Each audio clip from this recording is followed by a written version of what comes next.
This is the final word, Pakistan Daily, coming to you from Islamabad, Rawalpindi, the Pindi International Cricket Stadium. It was not a day for Australia. It was a day when we had some entertaining things happen on our end as well, but we'll leave that for the Hall of Fame. We've got to talk about the cricket first. I'm Geoff Lemon. Adam Collins is going to tell you all about a whole day's Test cricket in the space of 30 seconds. I'm going to try. Pakistan won the toss, elected to bat and made the absolute most of it on a road, on a featherbed. Australia turned to spin in over 8, and that told the full story. Australia played 3 quicks and a spinner. It didn't appear to be the right configuration when Travis Head was bowling after 70 minutes. They used 3 part-time spinners. Imam AlHaq took full advantage of all of that. He finishes the day on 132 not out, I think. His first Test century, stylish, gutsy at times. He took the bowling on, loved his work. Abdullah Shafiq early on made 44, the only wicket to fall. That was just before lunch, courtesy of Nathan Lyon. And Azhar Ali, the old-timer, former captain, 37 years of age, he's still there on 60-odd at the close of play. That pair have put on 140 or thereabouts, 1 for 245 at the close of play. I've blown out the 30 seconds, but hey, we've blown out other things today as well, which, as you say, we'll come to later. Yeah, you look at a bit of rust is okay to start things off, to start a series. First 30-second summary for a while. Yep. I didn't think Australia's quicks looked that rusty. I thought Mitchell Starc looked pretty good with the new ball. Pat Cummins looked really threatening at times, and yet I don't know what it was. I don't know if it was panic or if it was them second-guessing themselves, but Travis Head coming on after 17 overs on day one of a Test match when you've left 2 specialist spinners in the sheds. Even at that point, it seemed like, why go to your part-time spinner ahead of your frontline quicks? If you've picked them, then surely they've got to be able to offer something. Yeah, I think it was on account of the fact that Lyon got it ragging early on. So there's a bit going on here, right? So Australia didn't get a chance to look at the pitch yesterday because it rained. 2 days ago, the pitch was being covered up because they didn't want it to get overly baked, because 3 days ago they could have played on it. Now, with that combination of factors, it feels to me like even if you're thinking about day 4, day 5, You're thinking, well, in all probability, it's going to be a great opportunity to play a second spinner. But they've gone with the tried and true 3 and 1. And I get that, by the way, on the basis that you've got 3 quite outstanding fast bowlers. It's not like 3 run-of-the-mill or 2 good bowlers and This is 3 superstars in Cummins, the captain, Hazelwood, fit again, and Starc, who had a fantastic Ashes series, had a claim to being player of that series. So I get what they were thinking, but it feels like the observations we heard from the camp about the practice pitches not spinning at training, well, the practice pitches are still green. The pitch in the middle is not green. So they might have just overthought that one. I was watching Mitchell Schwepson bowl at the lunch break for an hour at Friday prayers, an extended lunch break, and he was ragging them 3 feet. So just issuing a reminder that whenever there's a 50-50 call, they seem to go the other way on Schwepson. And I do worry a bit for him in terms of the pressure that'll be on his shoulders at some point, given they've not really given him a vote of faith as yet to play him in a situation like this. I think it's easy to get stuck into a team is saying they've selected wrongly if things haven't gone their way on the first day. Like you say, the quality of that 3-prong pace attack is so good that you almost have to pick it, and almost why wouldn't you? It's Australia's comparative advantage. They're backing that strength, and they're saying that Pakistan only have 2 genuine quicks available to pick. On the flip side, Pakistan only having 2 genuine quicks available to pick should have been a sign. Might have been a sign that they knew something that Australia didn't know. The fact that Pakistan, they were unlikely to pick Mohammad Wasim Jr. to be a 3rd seamer. They always looked likely with their squad configuration to have at least 2 spinners. In the end, they basically got 3 because they've got Iftikhar Ahmed, who's a spinning all-rounder, who bats probably slightly more than he bowls, but he's still a genuine spinning option. So they've got 3 spin options that they'll have to throw at the Australians once Pakistan actually get to bowl. And I thought maybe they could have read into that a little more. Pakistan went rushing other quick bowlers into the squad. Put it that way. No, that's right. And I mean, with Iftikhar, he's not Travis Head, if you know what I mean. He's more of a frontliner. Travis Head hasn't got a Test wicket, and yes, he spins the ball prodigiously when bowling for South Australia, no doubt about that. But there's a gap between how much he gets the chance to hone that. So you're asking a lot of a guy to perform the role. He only bowled 3 overs, by the way, but it was symbolic. But as it was with Nathan. If the go with the ball is more than Travis Head and Marnus Labuschagne and Steve Smith put together. That's kind of what I'm steering towards. He's an actual bowler. Yeah, that's right. And there are other moments too. It's not just the head moment. It's the fact that they delayed taking the second new ball. Other end of the day, they delayed taking the second new ball. They use it for 3 overs and bring Nathan Lyon straight back on. I mean, it's just... It's as though they realised pretty early on in the piece that Houston, we have a problem. And they've been trying to patch it up thereafter. And only taking one wicket on the day, any team that takes one wicket on a day of Test cricket is going to be chasing their tail for the other days. So in order for Australia to prize something out of this, they need everything to go right tomorrow, and they'll already have to start thinking about occupying the crease for 5-ish sessions when they bat the first time around. And Australia haven't needed to do that too often, and they haven't played in these conditions too often in recent years. Yeah, a bit of Rick Finlay's statage was that Australia's never started a series with 2 consecutive century partnerships against them.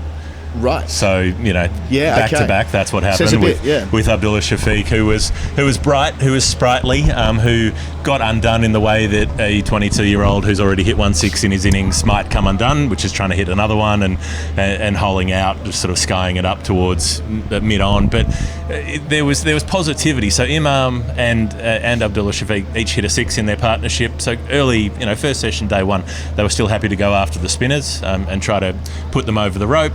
They were positive. It wasn't just kind of get out there and grind it out. There was life to the batting immediately. Yeah, and this isn't the MCG in terms of ground size. Rawalpindi's quite small, and our commentary position, you can kind of feel like on this balcony you can touch the fast bowlers as they start their run at this end. But you're right, it's the intent, it's the desire to use the feet.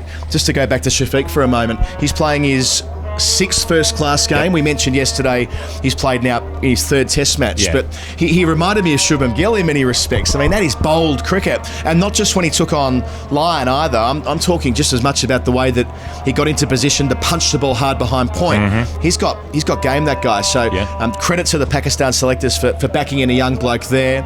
And then let's spend some time thinking about Imam AlHaq, shall we? I mean, a guy who got the last spot in the team ahead of Shah Massood. Remember, Shah Massood, no more than, was it 18 months ago, rattled off 3 consecutive hundreds in Test cricket. I mean, this guy he's got the runs on the board literally as a Test opener. Imam AlHaq until today does not. His highest score in 11 Test matches was his 76 at Dubai Sports City against Australia nearly 4 years ago. I mean, he's been left out of Test cricket since late 2019 when he was no match for Australia's seamers in Australia. Nothing pointed towards him playing on that basis other than some excellent domestic form here in red ball cricket in the last few months. He's also the sort of player that a lot of Pakistan fans get stuck into because he's the nephew of Imam AlHaq. They say, he's only getting picked because it's favouritism and so on. But, he was important in 2018 against Australia. He seems to have a thing for playing Australia because he's turned around and done it again today. And he was so solid through the day. The only sort of glitch was coming through the 90s. He did get bogged down for a very long time. He was obviously worried about getting there, and that was getting in his head. He was getting a bit frustrated when he was patting balls to cover and then smacking his pad and getting annoyed that he couldn't get there, but he did in the end. He played some lovely drives down the ground, played through the covers really well, played off his legs, did everything he needed to do, and most importantly batted 6 hours and batted through the day. If we didn't have a rolled Gold Hall of Fame nominee, I'd be saying my nomination is his century celebration. As Pete Lawler described on the radio broadcast, it was David Warner to begin with. It was the big sort of jump in the air fist and all the rest of it. And then he took a moment, almost like a solemn moment, before bowing down and kissing the turf and praying. And you love to see that stuff. Yeah, and you can hear the azan, the call to prayer, echoing around right now. It's been a big part of the day. The Friday prayers meant that most of the crowd wasn't in for the first session, but then came streaming in afterwards. The long lunch break for the Friday prayers. So it's sort of culturally, we've been immersed in what is Pakistan religiously, as well as in sporting terms that we've seen out on the field, and that was borne out by Imam bowing and touching his forehead to the turf. Yeah, and look, we said in our preview yesterday that Australia have won 3 Test matches in Pakistan. I mean, there was a lot of energy expended saying, well, Australia, look at them, they're full strength, they're just too good. Not in these conditions. They haven't played in the subcontinent since 2017. So today's a bit of a reality 2018 in the UAE. But that is different again, you know what I mean? Yeah. I think of this as being distinct from the UAE. Yeah. It looks pretty UAE at times today, like the sort of just bat big, bat long, relatively easy batting conditions early and just plough through for maybe a couple so, of days. but what that doesn't factor in is the extraordinary home support here and being at home, that has an extra element to it, which Pakistan never enjoyed when they were basing themselves in Dubai and Abu Dhabi. And what felt different was when we were there in 2018. Remember how Pakistan Pakistan would grind Australia for a couple of sessions, and then the Australians would take a few wickets in the third session and sort of get their way back into it. That's what Pakistan didn't allow them to do today. That's the bit that felt most important, is there were no couple of quick wickets before stumps. All right, Geoff, let's power on through to the Hall of Fame then, shall we? I mentioned, I think I got Azhar Ali's score wrong, by the way. He finished on, as I look down at my notes, 64 not out. We've glossed over him, but 37 years of age, no longer the captain, but still an important contributor, loves playing in Pakistan. More power to him. I hope he goes through and makes a ton tomorrow. Little nomination first up is the fact that George Bailey, the chair of selectors, is running laps of the field. When's the last time you saw a selection chair doing fitness laps, going round and round the rope after play? He was here having a chat with Cummins and McDonald about the team before the toss. And speaking of chairman of selectors, of course, Rob Marsh passed away today. We should note that. We mentioned it on the podcast the other day, and we might do so more extensively on the weekly show next week. But a true giant of Australian cricket across more than 5 decades. He committed his life to developing cricketers after he finished playing, a distinguished career himself, and he was, of course, integral to a number of these players' careers when he was the chairman of selectors. So our condolences to the Marsh family. The real Hall of Fame work that we'll have to do now. So if you're watching this on the video, you'll get it. If you're listening on audio, okay, we're on a narrow balcony out the front of the commentary boxes, and Adam was determined that his commentary position would be on the balcony. So we had some people at the ground help build a platform. It's basically like propped up on milk crates, sort of Brunswick sharehouse style. It's not a plinth, put it that way. No. And they put the table and so on that, and that was all going great until the end of the day, when I was just trying to squeeze past to get down the end of the balcony for my own purposes. And I was just shuffling past Adam and Izzy, and let's say the platform can hold 2 people, but it can't hold 3. It can't hold Geoff. The entire thing collapsed mid-broadcast. The TV screen nearly fell off. Adam caught it. The table's now on about a 40-degree lean. All of the kit was falling off. If you're on the video, you might be able. If I bend backwards like that, like Imam AlHaq getting underneath the bouncer. And so the whole thing collapsed mid-commentary, and Adam and Izzy Westbury did not break stride. They just kept on going. Talk us through the moment from your perspective. Well, I think when I realised we were in strife, it wasn't the first time on the day that the TV screen was in jeopardy when Waqar Younis, when Mitchell Starc, look at our angle here, Geoff. You might want to show that we're right behind the bowler's arm for a left arm over operator from the broadcast end. Now, that TV screen nearly fell off the balcony when Mitchell Starc was in operation. Imagine the scenes if that had fallen off and got in the eye of the batsman. It would have been Imam AlHaq on strike at the time.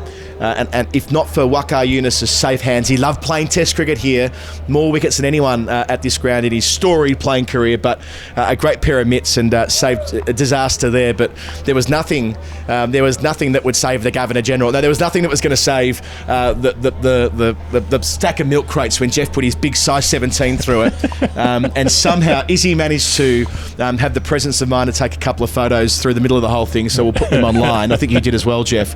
And the TV was just intact, and we got to the end of the over and through to a break and got our act together. So our PCB colleagues will be preparing a new bench for us tomorrow, I suspect. Something that can handle my physical heft, hopefully, because who knows? It needs to be able to handle 3. That's what we're all about on the final word. I think that's it for us. It's the final word. Pakistan Daily. Who thought we'd be able to say that? Because here we are in Pakistan.